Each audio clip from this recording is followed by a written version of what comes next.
Keep it simple, well, you know the rest. But did you know that Jesus said we should keep our answers simple too? Jesus said, yes or no is enough. Good morning and welcome to 755 Live. For about 5 minutes, you'll hear all about easy to remember soundbite versions of what Jesus said. And the point is to help you experience life to the fullest, the Jesus way. Today's Jesus Said comes from Matthew 5, verses 33 through 37, and we'll be reading from the New Living Translation, where Jesus said, "You have also heard that our ancestors were told, you must not break your vows. You must carry out your vows you make to the Lord.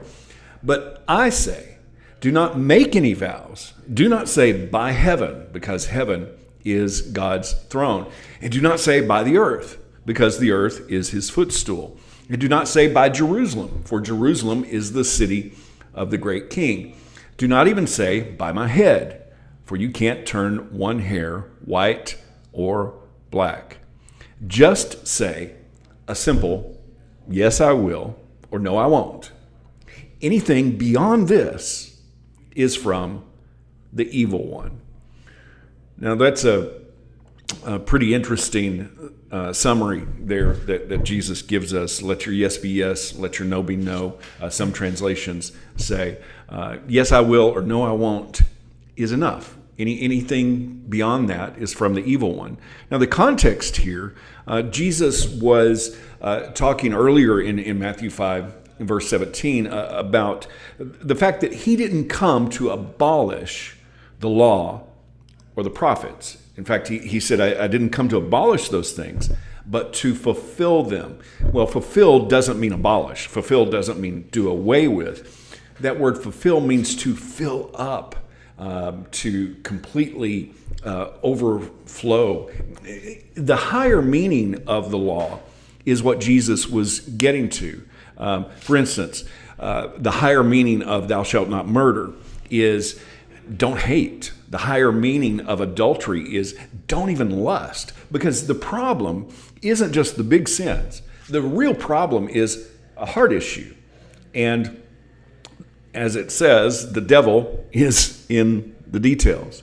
Way back to Genesis 3, the question, did God say, led to an adding to the command, where Eve said that God said, don't even touch the fruit. But God had never said that.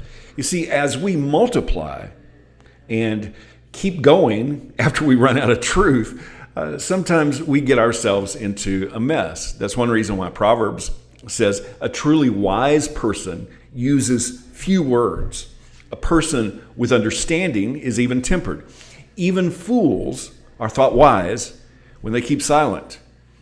With their mouths shut, they seem intelligent. Well, this is not typical for our world, but this kind of wisdom is actually out of this world. It's a part of the higher kingdom that Jesus talked about. You know, on social media, we are so eager to share everything we think. Make sure that everyone knows our opinion.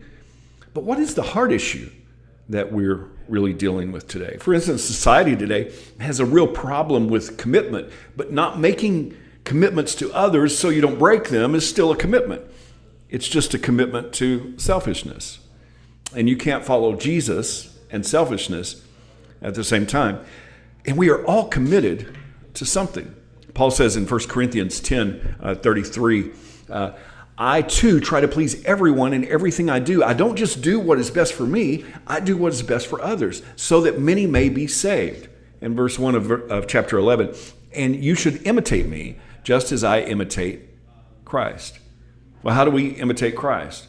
Sometimes it's by laying down our own opinions and laying down our own need to fill in all of the blanks, because Jesus said yes or no is enough.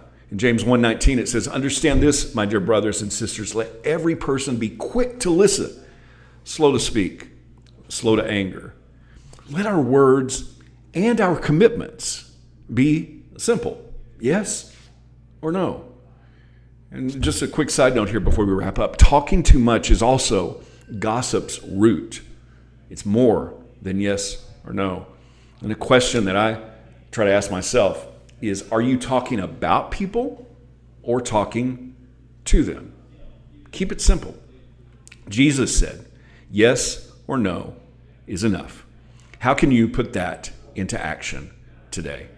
Thank you so much for listening. If this is meaningful to you, really does mean a lot when you like it, when you share it, when you comment. Great to hear from everybody this morning. Jennifer, Pamela, Rita, Teresa, Tina. I hope that this time together has helped you live life to the fullest the Jesus way. I hope you have an amazing day. And remember, follow Jesus today. Love first.